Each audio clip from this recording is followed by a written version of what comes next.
Hello everyone, my name's Brody, and on today's episode of Brody's Learning Adventure, we'll be learning about textual analysis and evidence. Many of the tools that we use to read fiction can also be used to read nonfiction. Objective summary. An objective summary gives a brief explanation of something without adding our own personal opinions or judgments.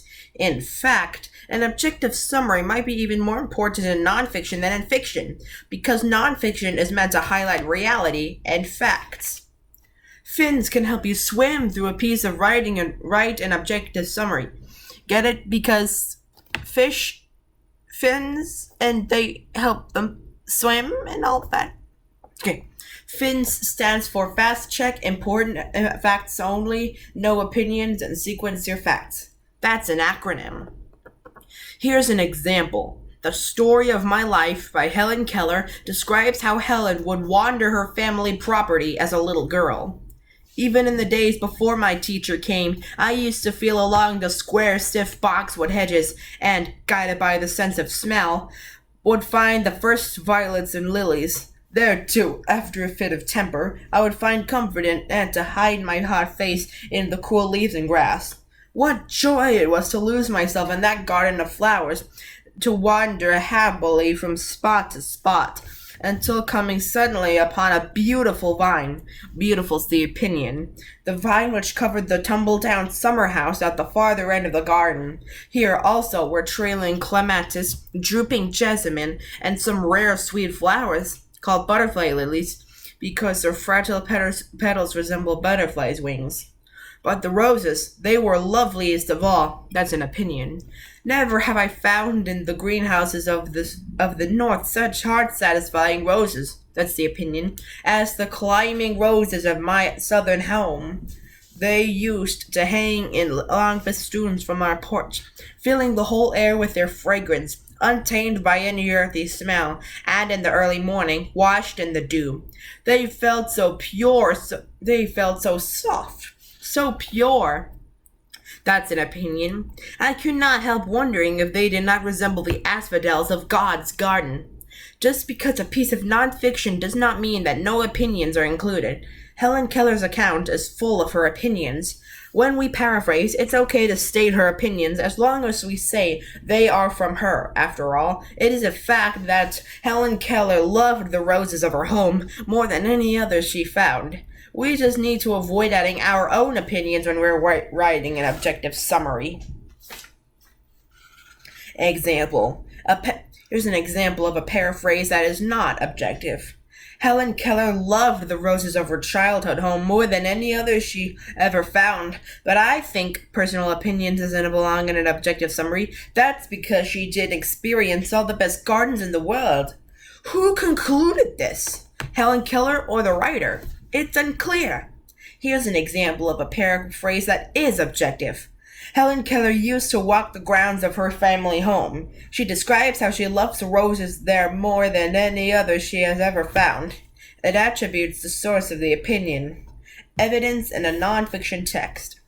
Explicit evidence is evidence that is stored directly, that is started directly. Implicit evidence is evidence that is implied but is not clearly stated. But we can use it to draw conclusions or inferences. The explicit and implicit evidence categories from fiction also apply to nonfiction. Explicit evidence. Example. Someone in a news article is quoted as saying, "I don't like dogs." This person explicitly says he or she does not like dogs, so we can claim this. Implicit evidence. Example. Someone writes in an essay that they have always avoided heights. We can infer that this person probably has a fear of heights and does not want a career as a mountain climber. Explicit evidence versus textual evidence. Go! Explicit evidence. Proof plainly stated in the text. Inference can be made. Denotative. Denotative means it to be signed or symbol of something. Example, you know your friend spent the afternoon painting because you sat with her and watched while she painted. Conclusion, your friend spent the afternoon painting. Implicit evidence. Proof only implied by what is stated in the text. Inference can be made. Connotative.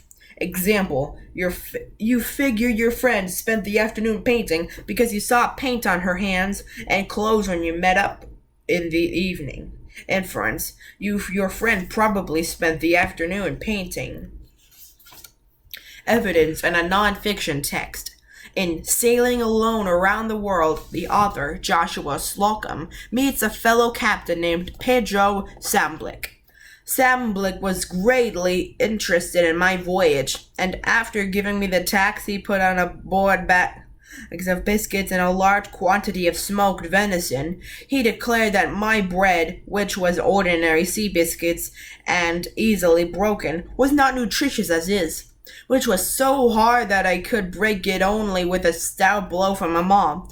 Then he gave me from his own sloop a compass which was certainly better than mine, and offered to unbend her mainsail, nautical jargon that means removing a sail from the pole, just in case you didn't know, for me if I would accept it. Last of all, this large-hearted man brought out a bottle of fugue and gold dust from a place where it had been cacked, and begged me to help myself from it, for use farther along the voyage. Explicit evidence. What does the text clearly state? Samblick gave Slocum tax, biscuits, and venison. Samblick thought his bread was more nutritious than Slocum's. 3. Samblick gave Slocum a compass. Slocum thought Samblick's compass was better than his. Samblick offered to help remove Slocum's mainsail, and Samblick offered Slocum gold dust. Implicit evidence. What conclusions can we draw from the text? Evidence. Samblick gave Slocum many things. The implication is Samblick was generous. Samblick thinks his bread and his compass are better, so Samblick thinks he knows more than Slocum. Slocum calls Samblick large-hearted, so Slocum is grateful to Samblick.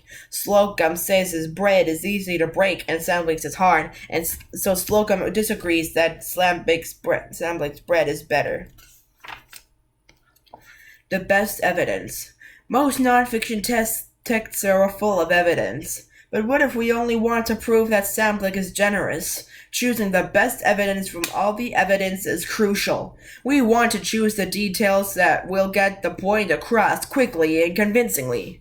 Example: here's all the evidence about gifts being given in the passage. Samblick gives or offers Slocum tax, biscuits, venison, compass, helps with the sail, and gold dust. Number 1 equals number 1. If we can only choose one piece of evidence, which piece of evidence makes Samblick seem most generous?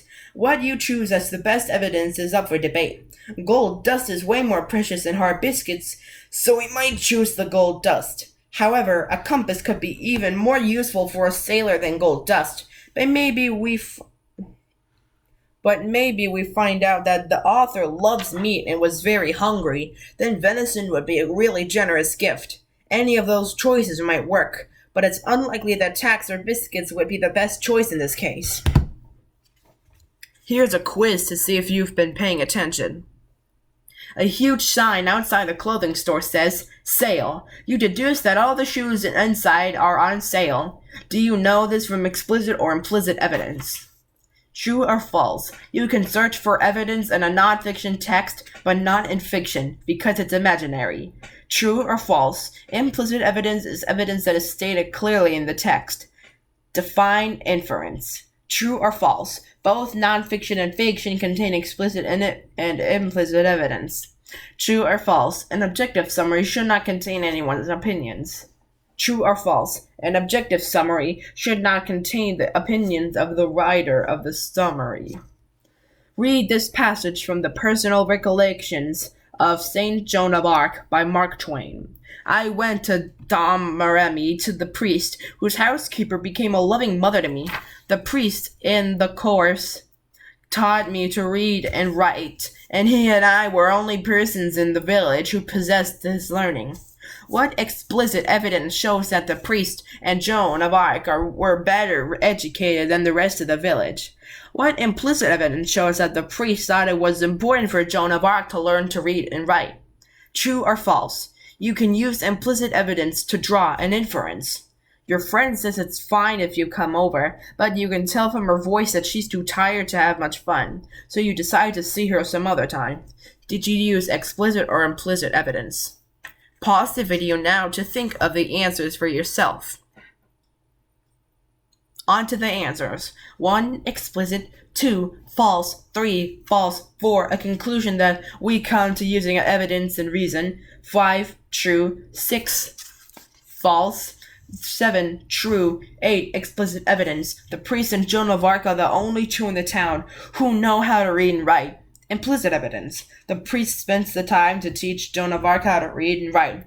Therefore, he must think it is important. 9. True. And 10. Implicit. Be sure to like, comment, subscribe, and hit the notification bell so that way you won't miss any of my new episodes. This is Brody signing out.